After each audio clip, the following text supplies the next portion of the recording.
잠언 29장에 보면 책망을 자주 받으면서도 고집만 부리는 사람은 갑자기 무너져서 회복하지 못한다고 권면하십니다.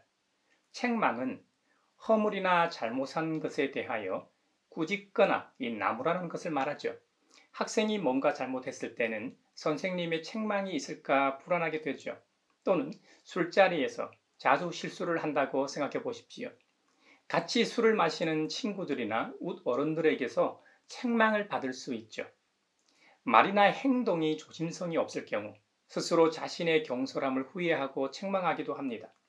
우리가 인생을 살아가다 보면 책망받을 일을 계속 한다면 자신도 스트레스 받고 위축되고 주위 사람도 참 피곤할 겁니다. 그런데 이런 사람이 고집까지 있으면 어떻게 될까요? 이것만큼 어리석고 주위 사람, 특히 자신의 가장 가까운 사람들을 불행하게 하는 것도 없을 겁니다. 책망받으면 고집을 부리면 안 되죠.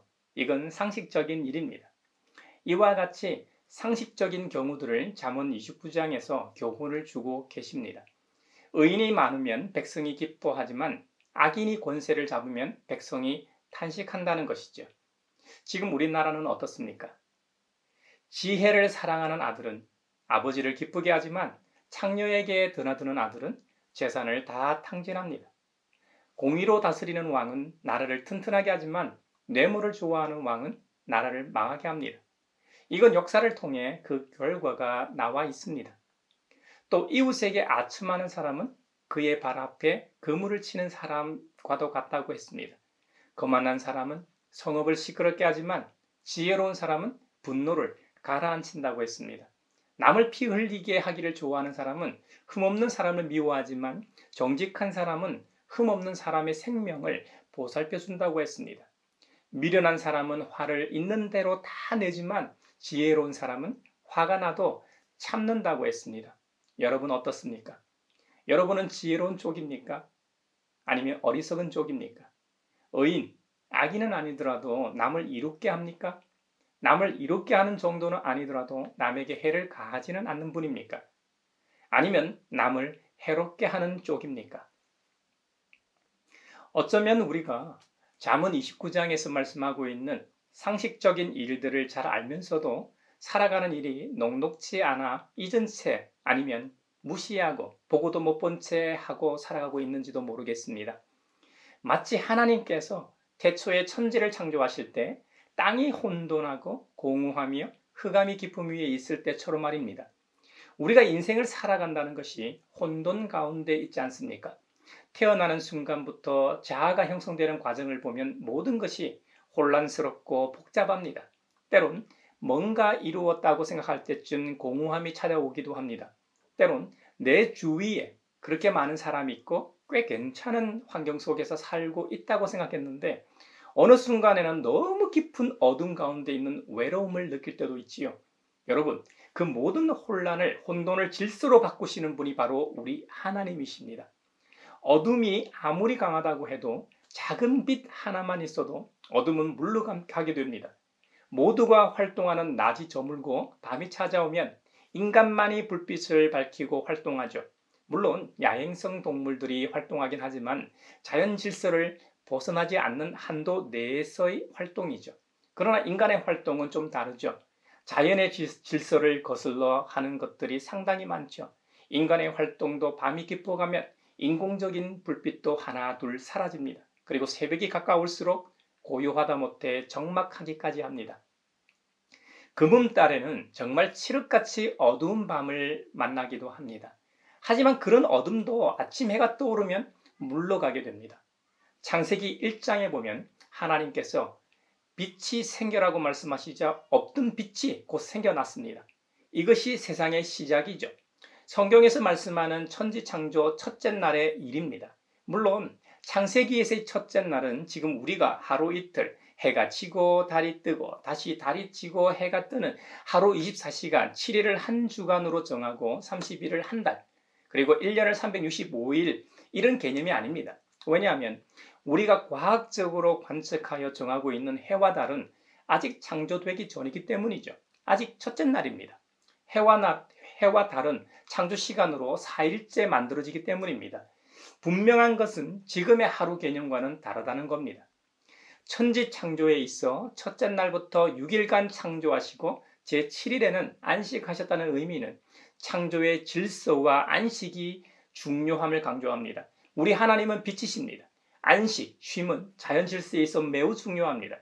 농사를 비유로 들면 제 아무리 옥토라고 해도 기후가 맞아 1년 2모작 이상 할 수 있는 곳이라고 해도 그 이상 하면 어떻게 됩니까? 결국 땅의 영양분이 다 고갈돼 옥토가 변하여 더 이상 농사를 지을 수 없는 땅이 되고 맙니다. 레위기 25장에 분명히 말씀하시기를 6해 동안은 너희가 너희 밭에 씨를 뿌려라. 6해 동안은 너희가 포도원을 가꾸어 그 소출을 거두어라. 그러나 7째 해에는 나주가 쉼으로 땅도 반드시 쉬게 하여야 한다. 그 해에는 밭에 씨를 뿌려도 안 되며 포도원을 거두어도 안 된다고 말씀하셨습니다. 율법에서는 땅이 안식이 필요하다고 분명히 말씀합니다. 그것도 하나님이 쉬시기 때문에 땅도 함께 쉬어야 한다는 것이죠. 6일 쉬고 제7일에 쉬는 것을 안식일이라 하고 6년 쉬고 제7년째 쉬는 것을 안식년이라고 합니다. 그리고 성경에서는 7년 안식년을 7번 계수하여 그 다음 해인 50년째 되는 해는 희년으로 공포하고 역시 쉬게 했습니다. 희년에는 땅뿐만 아니라 그동안 뺏긴 재산, 심지어 종이 된 경우에도 원래의 상태로 다 되돌리라고 명하고 있습니다. 모든 것이 제자리를 찾도록 하고 있죠. 이것은 일방적이고 부당한 이익을 취하거나 독점하지 못하게 하시는 하나님의 배려입니다. 무질서를 다시 질서로 바로 잡으시는 창조주의 간섭입니다. 저는 이것을 거룩한 간섭이라고 부릅니다. 자녀가 뭔가 서툰 이들에게 간섭하면 부정적인 이미지이지만 하나님의 간섭은 불평등을 해소하고 이 땅에 평화를 가져오는 간섭이기 때문에 거룩한 간섭이라고 꼭 필요한 간섭입니다. 우리 교회도 하나님을 대리해서 이 사회에서 거룩한 간섭의 모습을 회복하길 바라며 축원합니다. 그러면 여러분 입장에서는 이런 질문이 생길 겁니다. 좋아요. 하나님 말씀대로 쉬는 건 좋은데 그럼 어떻게 먹고 삽니까? 라고 말이죠. 그래서 하나님께서는 6째 해에 복을 주셔서 소출이 3년 동안 쓰기에 족하게 해주신다는 겁니다. 한 해 농사를 망치면 한 해만 데미지가 오는 것이 아닙니다. 최소 2년간 피해를 줍니다. 한 해 농사는 그 다음에 추수 때까지 유효하죠. 그런데 내년에 농사를 못하면 2년 뒤에야 씨를 뿌리고 농사를 지을 수 있으니 3년 뒤에야 추수해서 먹을 수 있게 됩니다. 그래서 3년 동안 쓸 만큼 풍작이 되게 하신다는 약속의 말씀입니다. 하나님께서는 전지하신 신이십니다.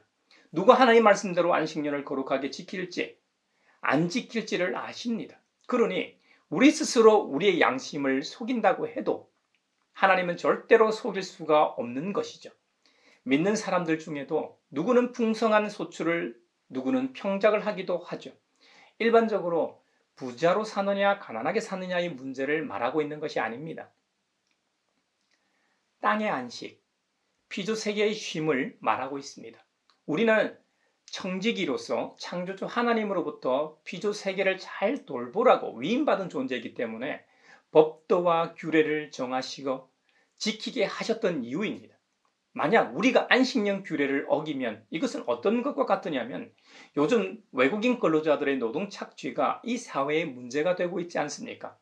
그것처럼 돈은 적게 주고 일은 많이 시키는 부당한 이익을 취하는 것을 금하는 것과 같은 것입니다. 땅은 말하지 못하는 피조물이죠. 게다가 6년 동안 씨를 뿌리고 소출을 수확하고 꼭 안 쉬어도 당장은 그 피해가 돌아오지 않습니다. 희년인 50년 동안 땅을 놀리지 않고 농사를 짓는다면 그때는 문제가 생길 겁니다. 우리 조상들도 가끔은 풍년을 위해 땅을 놀리기도 했습니다. 하나님은 몰랐지만 자연의 이치는 깨닫고 살았습니다. 하지만 산업화되면서 인간의 욕심, 탐욕이 점점 과해져 자연 이치와 질서를 무시하고 살아가고 있기 때문에 오늘날 기후 위기를 맞이하는 것이겠죠. 농사에 있어서 가장 중요한 요소가 햇빛과 비입니다. 씨앗과 땅도 있어야 하고 땅을 개간하고 씨를 뿌릴 사람도 있어야 하지만 인간의 힘이 닿지 않는 영역이 바로 햇빛과 비입니다. 인류는 비마저도 물을 저장해 논밭에 물을 댈 수 있게 됐습니다. 하지만 아직도 햇빛은 인간의 힘으로는 도저히 감당하기 불가능한 요소입니다. 그렇게 보면 가장 중요한 것이 햇빛이라고 할 수 있겠네요. 다른 요소들도 농사에는 다 중요합니다. 하지만 인간의 능력으로는 불가능한 것을 가려서 말하는 것입니다. 그 빛은 누가 주시는 겁니까? 물론 다른 것들도 다 하나님께서 주신 것들이지만 햇빛은 하루하루 하나님께서 우리에게 그리고 피조 세계에게 주시지 않으면 살아갈 수 없습니다. 창세기에서는 그 생명의 근원인 빛을 주신 분이 바로 하나님이시라고 선언하고 있습니다. 이것이 성경의 시작입니다. 요한일서에서는 하나님은 빛이시라고 선언합니다. 하나님께서 빛의 근원이시기 때문에 빛을 세상에 주셨던 것입니다. 성경은 맨 처음에 태초에 하나님이 천지를 창조하셨다고 시작합니다. 하나님께서 맨 먼저 창조하신 빛이 생겨라고 말씀하시기 전에 이미 혼돈하고 공허했지만 땅이 존재했습니다. 그리고 하나님의 영께서 물 위에 움직이고 계셨다는 표현을 볼 때 이미 물이 존재했습니다. 땅과 물이 이미 존재했는데 이것을 하나님이 만드셨는지 알 길은 없지만 창조는 질서를 의미하기 때문에 무질서인 땅과 물이 하나님이 아닌 이상 그것들도 피조물이기 때문에 그것 또한 하나님께서 창조하신 것이게 맞겠죠. 창조는 질서의 시작인데도 그것도 하나님의 질서 안에서 돌아가는 역사라는 의미이죠. 그러므로 우리는 하나님께서 비추시는 생명의 빛 안에서 살아가도록 지음을 받은 존재입니다. 그런데 최초의 사람인 아담과 하와가 그만 그 질서를 깨고 만 것이죠. 그래서 피조 세계에는 죄가 들어왔고 죄는 창조 이전인 혼돈과 공허, 어두운 세상으로 다시 만들어 놓았던 것입니다. 이에 하나님께서는 다시 세상에 빛을 비추사 사랑의 질서를 회복하기로 하셨습니다. 이 질서 회복 이야기는 구약 시대 내내 예고되었습니다. 하나님의 시간에 독생성자 예수 그리스도께서 이 땅에 오심으로 그 사랑의 질서 회복은 이루어졌습니다. 그래서 사복음서는 다 예수님의 이 땅에 오심에 관한 이야기로 시작합니다.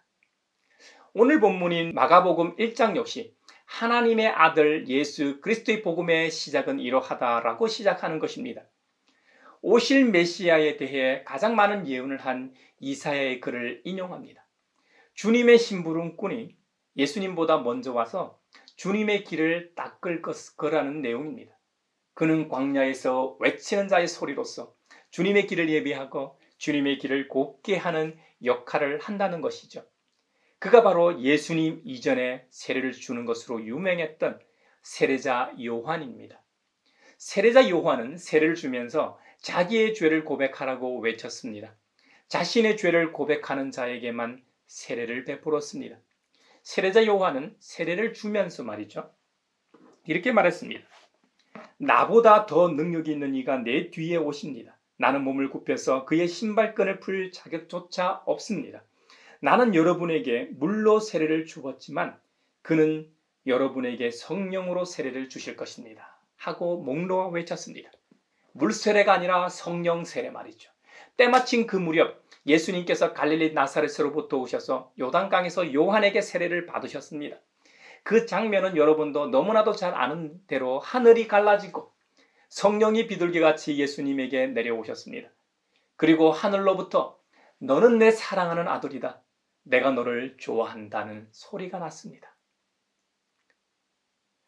예수님께서 세례자 요한에게 세례를 받으심으로 공생애의 시작을 알리셨습니다. 저와 여러분도 처음 세례를 받던 일을 기억하실 겁니다. 벌써 기억이 가물가물한 일이 되었습니까? 그건 아니겠지요. 우리는 초대교회를 생각하면 부럽다는 생각이 먼저 듭니다만 초대교회 때 장점만 있었던 것은 아닙니다. 사도 바울이 제3차 전도 여행 중 에베소에 이르렀습니다. 그곳에서 몇몇 제자를 만났습니다. 그런데 그들은 성령을 받지도 못했고 성령에 대해서 들어보지도 못한 실정이었습니다. 오직 세례자 요한이 베풀던 세례만을 받고 알고 있었습니다. 사도 바울은 요한이 세례를 베풀면서 그렇게 기다리듯 예수님께서 오셨고 예수님의 이름으로 세례를 받으면 구원도 받고 참 제자가 될 수 있다고 전합니다. 당시 그곳에 12명의 제자들이 있었는데 모두 주 예수님의 이름으로 세례를 받았습니다. 세례 이후 바울이 그들에게 손을 얹고 성령이 그들에게도 내리시기를 기도했더니 그들도 방언을 말하고 예언을 했다는 겁니다. 그 당시는 하나님 나라나 주 예수님에 대해 제한적으로 알거나 전혀 몰랐습니다. 반면 오늘날 우리는 그 당시에는 없었던 성경을 소유하고 있습니다. 이 책을 펴서 읽기만 하면 우리는 언제든지 주님을 만날 수 있고 주님께서 친히 하시는 말씀을 들을 수 있습니다. 이 얼마나 큰 은총입니까? 이 얼마나 감사하고 큰 광영입니까? 누구도 부인할 수 없는 사실은 분명히 그들보다 우리가 더 유리한 신앙의 경주를 하고 있다는 것입니다. 이것이 팩터입니다. 올 한 해 주님께서 우리에게 주신 성경을 많이 읽는 해가 되시길 바랍니다. 읽을 때마다 주님을 친히 뵙는 은혜가 있길 바라며 읽은 말씀의 내용들이 내 삶에 그대로 경험되어지길 축원합니다. 예수님께서는 세례를 받으신 후 곧이어 40일 동안 광야에서 금식하시며 사탄에게 시험을 받으셨습니다. 광야 시험 이후 하나님 나라를 선포하시며 복음을 전하기 시작하십니다. 죄로 인해 인간과 피조세계에 왜곡되고 훼손되고 망가졌던 하나님 나라를 다시 그려주십니다. 죄로 가득 찬 세상이 아니라 빛이신 하나님께서 계신 곳은 그 어떤 어둠도 존재하지 않다는 것을 말입니다. 사실 우리는 예수님께서 하나님이심을 잘 압니다. 예수님께서 요한복음에서 자신을 세상의 빛이라고 하신 의미를 이해합니다. 요한복음 8장 12절에서 예수님께서 나는 세상의 빛이다. 나를 따르는 사람은 어둠 속에 다니지 아니하고 생명의 빛을 얻을 것이다 라고 말씀하신 바 있습니다. 빛이 곧 생명인 점은 요한복음의 서론이 1장에 이미 나와 있습니다. 세상의 생명의 빛이신 예수님을 따르는 것이 관건입니다. 예수님께서는 나를 따르는 사람이라는 단서를 달아두셨는데 이것은 영원한 지속성을 전제로 합니다. 예수님을 믿고 따르는 동안에는 항상 어둠 속에 다니지 않고 생명의 빛을 얻어 살아간다는 의미입니다. 하지만 예수님을 믿지 않고 믿더라도 따르지 않는다면 그는 곧 어둠 속에 거하게 되고 생명의 빛으로부터 멀어지게 된다는 의미입니다. 우리가 이 세상을 살아가다 보면 때론 환난을 만나게 됩니다. 요즘 왜 가난한 성도들이 많이 생기고 있습니까? 마하트마 간디의 경우가 크게 다르지 않을 겁니다. 간디는 그리스도인은 아니었지만 예수님을 존경하고 그를 인정했습니다.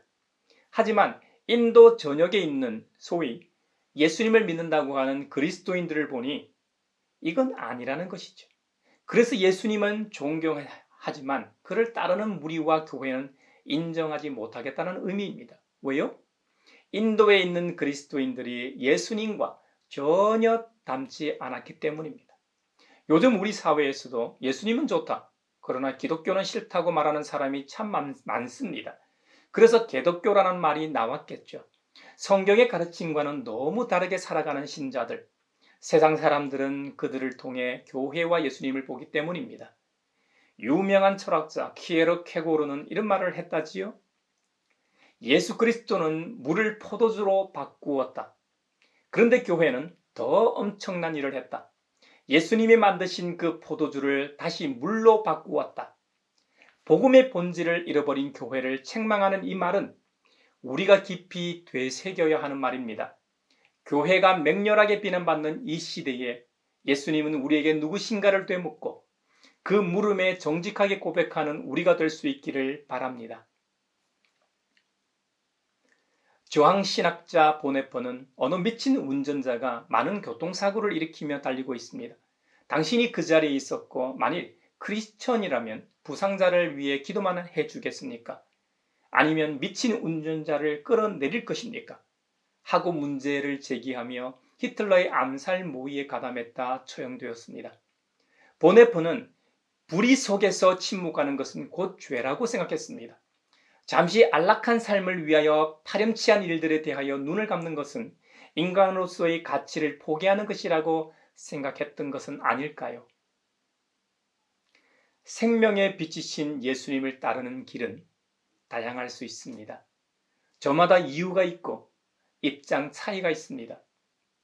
우리 모두는 성경 말씀과 주님께서 우리 마음속에 심어 놓으신 빛의 양심에 따라 보네프가 될지 아니면 간디나 키에라케고르가 책망했던 크리스천이 될지 선택할 수 있을 겁니다.